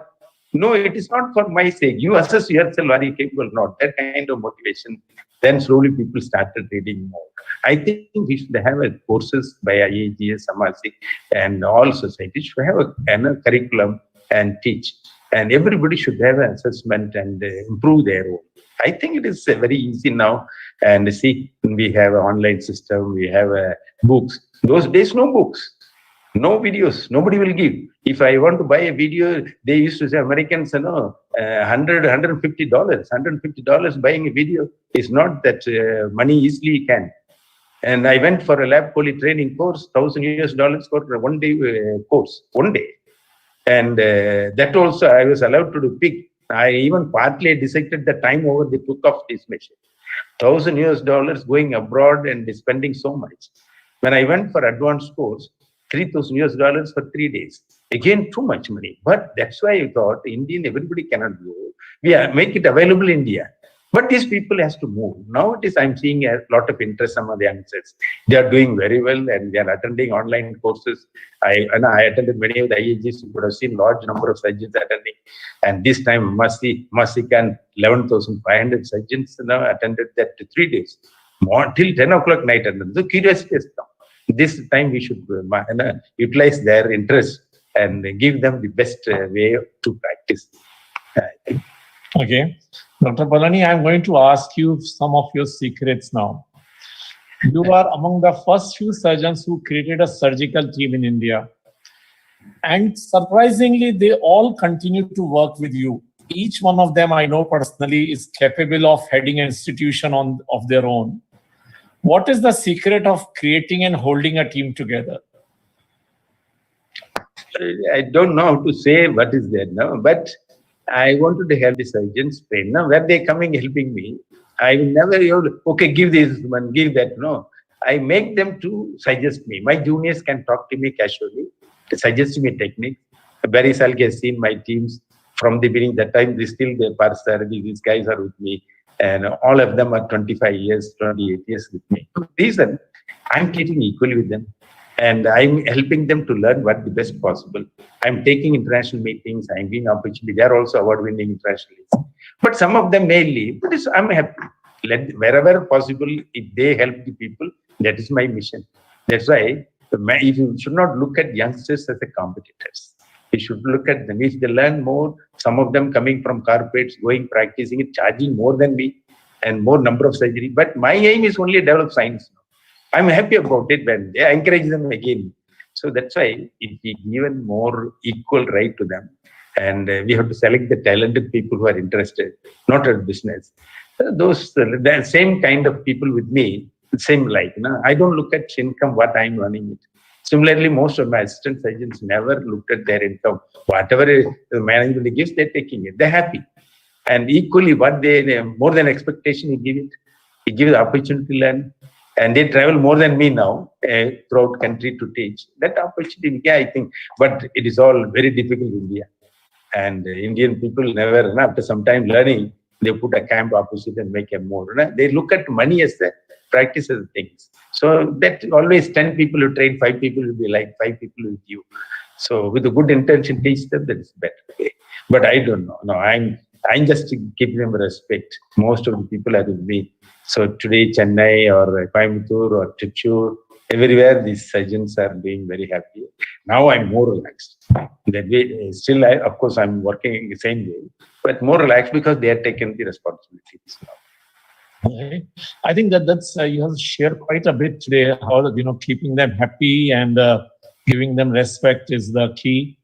One of the things that I saw from your biodata and the details is that you persistently refuse to operate people in other cities. You have operated in different cities for workshops, but not operating on businessmen in Mumbai or Delhi because they could afford to fly you there. What is your advice? Because so many surgeons now travel all over the country, city to city every week to operate on patients. What is your reservation about operating in different cities? If anybody calls me to operate, teach them. And I'm very happy to go anywhere. I'm not going to charge them. And I'm going to operate free. That patient should be also free. That is different. But for example, one of the patients from Bombay, and he is the #1 builder. He wanted me to come to Bombay to operate, and his family doctor, cardiologist, told Palanivelu will not come. You have to go to Coimbatore. Then he came here and asked me, I'm rich, I would have paid whatever you said. I said, no, I'm not interested in money. Then why should I charge you and come and operate Bombay? But if you're into skill, you should have come to me. I put a one word that gentleman got shot. Because rich, can you go to, can you ask a God to come to your house? It's not your duty to go to temple and get prayer. This is hard-earned skill. I cannot surrender your money just like, which I'm not interested. If I want to make more money or more popularity, I would have gone to Bombay or Bangalore or Delhi to operate, which I'm not interested. If a village man comes to me, gets surgery, even a free, I'm very happy that day. That's why Gulf countries, most places went operated, doing conferences, and I did not get any pay. And they would have paid me so much. If they pay, I become a servant to them. Why should? It's a missionary work. Teach them, come back. That's why I want to be my own skill to be respected, even whatever influence they are, business or this, I don't care. And if free, I'm happy. That's why Jeddah, I was operating one day, 2 days, colorectal, and one of the press fellows asked, you are getting an appointment so difficult for my own mother also, but you are here 2 days operating without any monetary money. Why? I said, no, these Gulf countries progress because of utilizing the skill of India, Bangladesh, Pakistan. I don't know why these people are paying to the West even a less or equal skill 2 to 3 times. And to prove them, Indian skill, Asian skill is not lesser than anything. I'm happy. That governor, Saudi Arabian king's son, no? Will said, I'm also an Asian. Then why do you treat? No? Next day, paper put up his photograph, mine. Indian doctor advised skill to respected, not racial, no?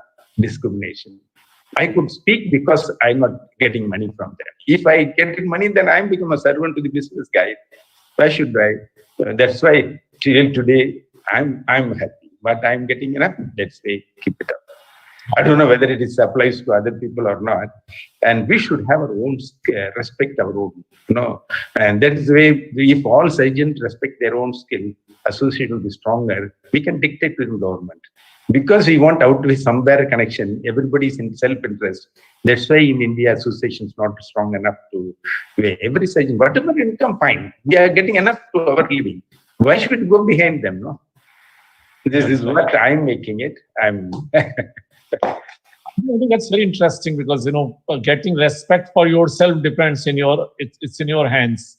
So you chose the way the people will respect you, and you are not running after patients for that purpose. We should not. When I was president of ASI in 2007, that day itself I talked on that. And surgeons or medical people, specialists, should not surrender their skill for money. That's why that day I told now corporates are doing very well because our people are for money. We are nowhere getting it shunting here and there. Why should? Every one of us can make our own living. So we should not. We should respect our own skill. That way, my personal feeling, I may lose certain things from government side. I may not get it. Fine. That's why I look at. I don't go behind the government anything obligation. Yeah. I don't go. As long as you don't go, I'm happy about it.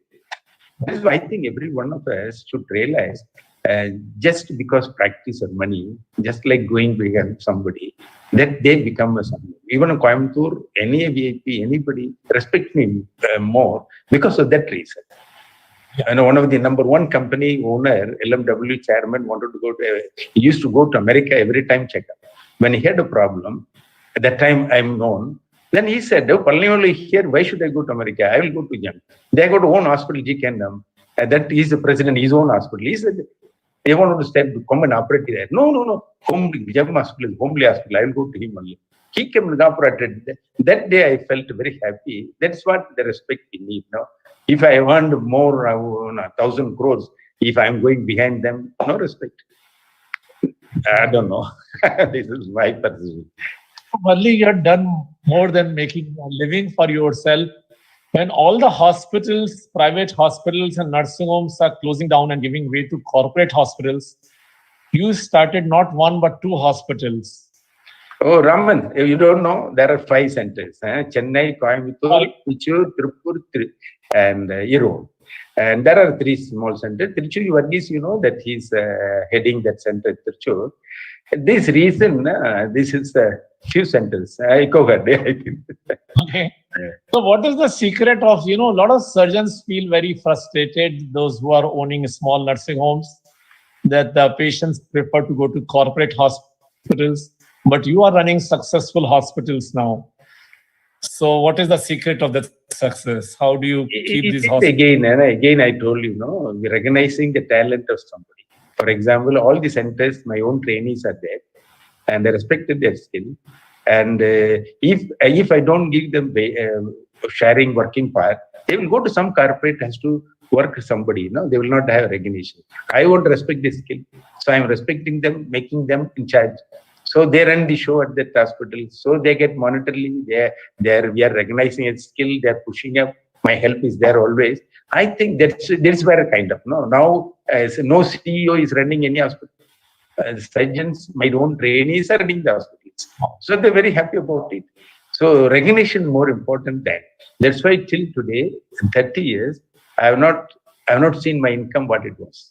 All throughout, even construction of the hospital, everything my wife only knows. Probably now Praveen or even Praveen may not know that what. Because we want to keep, money should not become part of my practice and service. It is service. So look at that. We get enough more than. Even let it be there happily going. So no tension for me. Oh, I'm not earning. This is where it is. Very happy. I think the wives know the formula that to keep the tension away from their husbands. Tell me, we are coming to the last session of the discussion on the surgical outcomes. How do you think a young minimal access surgeon deliver consistently good outcomes? What are the key points that the surgeon should keep in mind to have safe outcomes? Yeah. Today, I think I listened to your talk, and Abhay Dalvi talked. All of you talked about something surgical specialty now, and I've been traveling throughout the world. I'm seeing that, and the specific focused area is the kind of push that the development happens in Japan, Korea, Taiwan, even some of the centers in China and happening it, and little broader in the European and the American side. So youngsters must have a liking for specialty, and they should work in a particular field to take up. And 5 to 10 years, they have to work for earning the mind. And knowledge is more important than. So straight away getting a license, MS or MCA, going practice. It is not a science. Surgery is something, it's a learning process. One has to learn and before going in. And today, Asian countries have shown that organ-specific specialty is the way to go life. That's why Jammu Hospital would have seen upper GI, colorectal, HPB. At least I could, bariatric and hernia, I could split into these. So minimal access can be broadly. Again, upper GI has to be stomach, esophagus separate. Liver, pancreas should be separate. Now, this year after, Jammu Hospital going to pancreatic group, separate, liver group, separate. So it is when you work in a particular field for 5 years, then you become expert. During the 5 years, you should have published research papers and accountable. You should have thesis. By the time 5th year, he can have PhD. So that kind of motivation we have to give youngsters. And one cannot become master of all subjects. For you and me, at that time, no other way that we were doing all. Now we have to become youngsters have to become a focused area. And that is the way only, otherwise very difficult. No? This is my philosophy that I want to encourage youngsters. They should focus training, and 5 years should spend the minimum one particular field to come up. Okay. And you have almost excluded my next question, which I'm going to ask, what are the qualities that a surgeon should imbibe to become a future Palanivelu? No, Palanivelu is small. No? They should imagine much more than that. When we started our practice, we had a lot of difficulties went through, and a lot of things we have to compromise. The youngsters now, they are given standardized techniques, everything available, technology is available now. That time, monopolar country have to do everything. But now we have energy sources, good imaging system. And so now this is the very, very well, and these people can be taken up. So I think youngsters, and they have to take it up very seriously. This, and I think they can achieve. Every one of them should have a determination that to achieve. Goal must be there, and that is way life. And medical profession, we can command the profession and society only by skill and the knowledge what we can.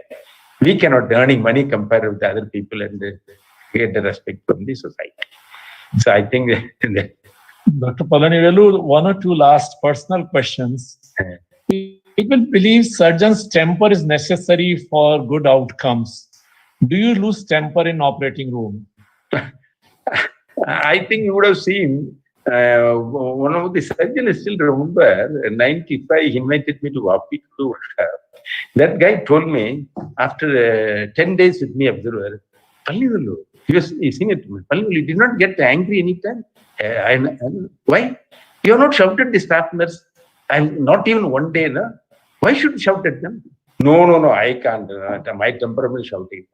So there is no need for it. And it is a proper guidance and encouraging them. They will become much more motivated. Staff nurse can help us. Junior doctors can help us. A team. So every one of us, that kind of motivation is there. Why should we come attention? You should not expect much more. Ambitious. If I want some society make me prominent, if they don't give, I'll give depressed. Don't expect it. Whatever, if it is fine. So that is where I think motivation must be youngsters is self-dependent, progress more. No, that is where it is. So outcome can be measured only by their own skill, knowledge. It is not by number or monetarily. That will not come. Outcome can be measured by your own. No, this year, okay, our target. Next year, this kind of things will go. So just because of doing a 500 Whipple operation, I'm become master. No, after 500, one case we do it. How can I do better? So every procedure is the next level. No, maybe a new procedure, maybe new technique, or maybe a little more time. No, first time you can do taking 2 hours. Same procedure you can do confidently with 1 hour by experience. So outcome depends on how we progress, develop it. So as you said, one accountable has to be logbook and has to see. And my friends and my juniors, wherever practice, they send me video. Sir, comment on video, sir. I want to improve. So that kind of assessment by the mentor and to get it done, their own practice. It is so.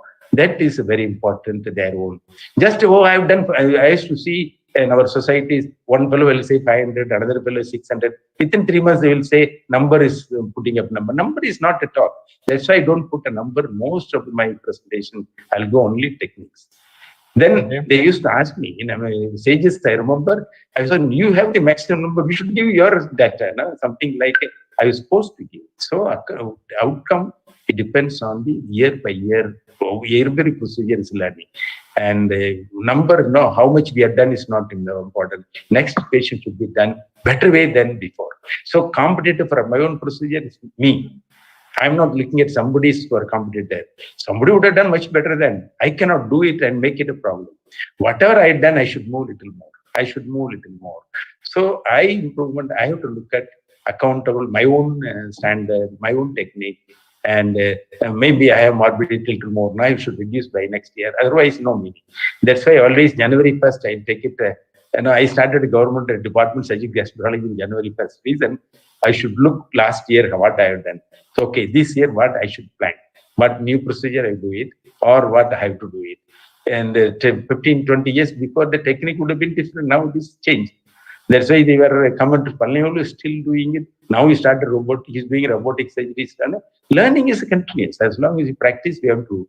So our outcome, if we can improve better from laparoscopic robotic, have to do it. No? Yeah. Same procedure. Outcome is not better, then I should not go robotic, spending more cost. So I invested the robotic now. It is nowhere even interest would have come. But I'm happy about it. The cancer patients, pancreas, esophagus, and I do better clearance, better survival. That makes me happiness to do it. So youngsters should have to, everyone should compete every year their own standard practice. And that's why I introduced skill system, and everybody used to come regularly to attend and assess their own exam. Okay. I think so well said that your competition is with yourself, self-transformation is word transformation, and you should be happy with yourself. Something more personal about you. If you're allowed to live your life all over again, what would you do differently? In the sense, Raman, what do you mean? If Dr. Palanivelu is again a 33-year-old young surgeon, starting his career again, what would you do differently? 30 years, not old, 30 years experience. I'm not old. So, so now, that's why to look at 30 years, how much I improved from first year to 30 years now. So what is the standard of eye setting? So each week, one procedure I'm going to show myself. Every week, Saturday evening, one live surgery will be there, and all experts must be there to comment on how to make it a safe standard. If I'm not the best, I will ask the other guy, my own juniors, who do better than me. So it should be the best technique to show. So I think that's why if I'm going to start from January, again, like fresh learning. And I attended the Korean Society meetings last few months and Japanese everywhere. So I'm happy that I'm learning much more now than before. So I have to look at, I'm fresh mind now. Let me see how best I can. I think I'll go for the last advice from you. You have been a member of IAGES and subsequently you founded AMASI. In your opinion, what is the future role of associations in guiding surgical community in India? We had some discussion today afternoon on the same topic, but I would like to hear from you. Yeah, and I think this is minimal access, nothing, not, it is part of every discipline. If a general surgeon, if you say, oh, these people doing laparoscopy, no, it is the general surgeon's practice. If you do a gallbladder, it should be laparoscopic trained. If it is appendix, it has to be. If it needs conversion, he has to be taught how to open the surgery, doing it for difficult case. So training has to go minimally invasive. IAGES, when we all started that for minimum access, because that is a time that is no society in India, and SAGES, Europeans, everywhere, Japanese, all came. So that's why I always remember, thankful to Prof. that idea motivated the society. I'm happy about it. AMASI came, still people have got a different opinion. It's not to do different society. I'm IAGES man, I'm AMASI man. That means I'm a minimal access surgeon of India. If I go abroad, outside, I will say IAGES man. Because it says sending society go, I'm representing India. So AMASI is a section of ASI because most of the general surgeon at that time I saw in the ASI only, without doing laparoscopic knowledge. Who are doing laparoscopy become IAGES member, and ASI is like a general surgeon not doing laparoscopy. Even not only that, even a special section also were against laparoscopy in the beginning. Where I think you must be knowing it. Because I did laparoscopic Google seriously, I was talked about, without mentioning them, used to talk about against me. 1 year they were debarred from DNB course, no? It is, everybody said, he can do open, do laparoscope, same equally. Why do you say no? No, it is not accepted standard. So this kind of, that's why I thought AMASI, Minimal Access Society, sectional society of ASI. So I am an active member of IAGES, I am active member again. Some of the people, youngsters, thinking that I am for AMASI. AMASI is I founded for ASI. I became president of ASI also later. It is a promotion for Indians, among the Indians, postgraduates and other levels, and minimal access surgery. So opportunity, you and me, everywhere we have to go and teach where opportunity comes. If represent India, anywhere we go, represent India for minimal access surgery. That is no issues at all. And that's why we have to work out some curriculum for minimal access, each subject, each procedure, the standard one. And that standard has to be taught uniformly.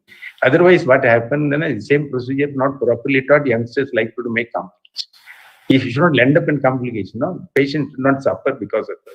So we can make it a guidelines. See, for example, pancreatic ripples, there was a lot of controversy. Then the consensus meeting, World Forum asked me to do it. We did it Coimbatore. It came as a Coimbatore guidelines in the surgical oncology.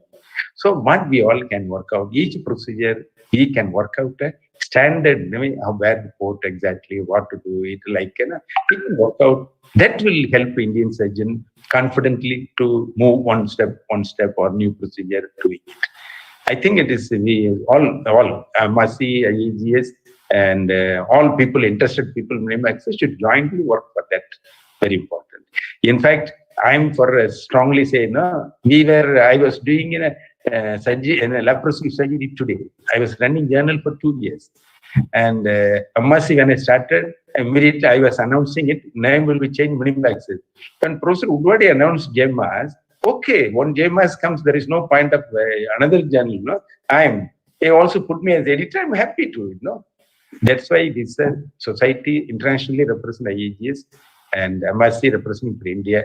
Both work together, Indian standard will become much more. So that is the way you have to look at it. I believe, there's so much learning for people, from young surgeons to association leaders, from your thoughts and vision, Dr. Palanivelu. Thank you so much for joining. I want one more item. And see, in people, initially before going to America, 92, I was thinking that the standard has to come from the West or Japan. This is what, as an undergraduate student and then postgraduate, I was thinking it.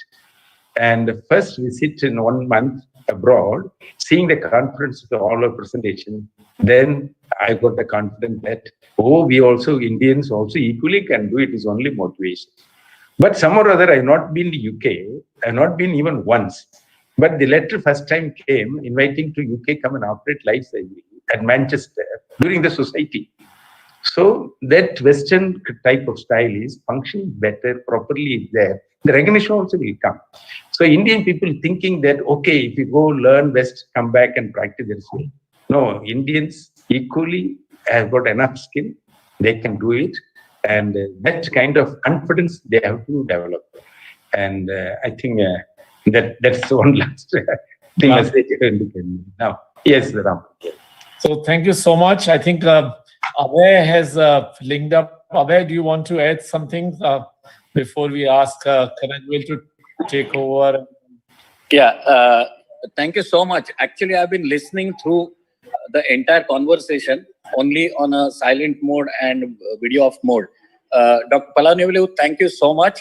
And you have actually enlightened me, because I have been on IGS side, now on ASI side, and I have read through what you have talked.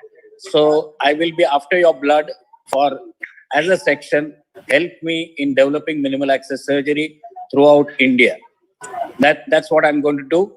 At the same time, Ramen Goel and the incoming president also will be pestered in the same region, because I want academic standardization of every operative procedure as far as minimal access surgery is concerned. And you have got into robotic. So I want to tell people what is robotic and how is it going to be good for you. So thank you, Dr. Palanivelu, from my side as a past president and trustee of IAGES and now the president of ASI. Thank you so much. You're an active member of MSc also, no? Yes, of course. I am proud. I am proud to be a member of AMASI, and whenever I have been called, I have been there, irrespective of whatever the past is. So let's forget the past, get into the future, and get the ball rolling for sure. May I request, Kanagwel, you want to conclude? Before this, I'll thank every one of you. Thanks, Raman, and it's a great pleasure for me today to be part of this talk with you and our friends, and Abhay and Barry Salky, Prof. Udwadia, and I'm very thankful today. And this makes a different happiness for me on this one. And say anything may be there, whatever nothing, science is only one for us. We are all promotion of science that way. And I'm very happy it's opportunity to be sharing this. And I'm always looking for anything and for this promotional standardization of technique and teaching, I'll be part of this. Thank you very much. Today, Abhay, in spite of your family program, you are part of this listening. Yes. Thank you very much. Thank you so much. Thank you so much. Thank you. I request already Secretary of IAGES, Dr. Easwaramoorthy. Thank you, President. Thank you, Kanagwel. I think you kept the serving of the best dish for the year, for the end of the year, IAGES Prime Time, bringing the best of West and best of East on a same platform with the blessing of our founder president, Professor Udwadiya sir, also were there throughout listening to two stalwarts. We thank our trustee and also the ASA president, Abhay Dalvi, for giving us something like a Christmas gift, bringing Barry Salky, presenting his presentation very nicely. I think we know Barry Salky, his 50 years of his surgical career, a towering personality in the midst of the towers in Manhattan. I think he has been a friend, an ambassador from USA for us all along. I think we are, because of him and with his blessing, I think we are going to have the World Congress 2024 in India soon. But before that, I put it on record to request on behalf of IAGES for him to visit us in May 2021. I think I'm sure Professor Palanivelu also will be happy to host him during our IAGES conference in the academic capital of South India, Coimbatore, May 6th to 9th, probably in Lee Media. And the next, I need to thank our president himself, Ramen Goel, for giving us something like the New Year gift, the COVID-free 2021, as bringing Professor Palanivelu to us. I think we know Palanivelu not only as son of the soil, I think he's the face of India, as well as the various international forums of minimal access concern across the globe. I think we see as watchful minds of our youngsters, our young generations, he always has the hunger to excel everything he does. I think wherever he operates, it's a treat to watch whatever he does. I think people may see, I think even today he was looking very relaxed, but he may be like what I call quietly swimming like a swan in water. But I think silently, tirelessly, he's paddling underneath. I think that's what he's doing all along, day in and day out. His operating schedule, I know, 6, 7 o'clock. He has breakfast, I think, always in the OT. I think never like us in the table in our houses. I think that's the secret of his success. Hard work or gift of God, whatever it is, blessing for both our Professor Palanivelu and Barry Salky for having a long years as a friend. I think both are good friends. I know the last 25 years. Every time when he comes, Barry Salky and the way they move. And now we know the other side, Palanivelu, how he also fondly expects our IAGES also grow along with him and also with the IAGES for the benefit of our minimal access surgeon society as a whole. I think thank you and bless you a long, cherishable, happy life, Professor Palanivelu, with you and family, Praveen, Sendil, all close to us.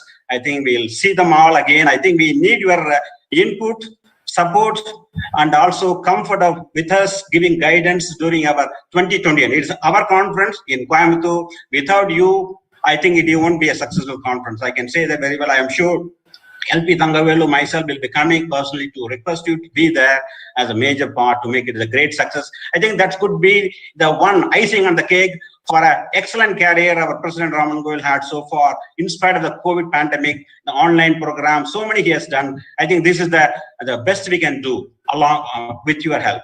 Thank you once again, IAGES members. There are only 2 housekeeping announcements I have to make. One, of course, is IAGES 2021. Keep registering. It is on, and it is going to be physical on-site. And the next one, of course, is the online fellowship courses are successfully going, and we have started recording our falls, oncology, bariatric.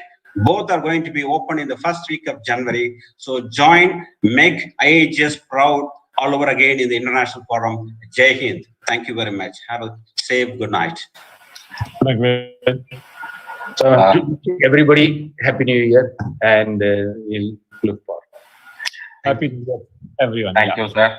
Thank you, President Dr. Ramen Goel, Dr. Easwar sir, Dr. Dalvi sir, and the invited guest, Professor Palanivelu sir, for sharing your wisdom.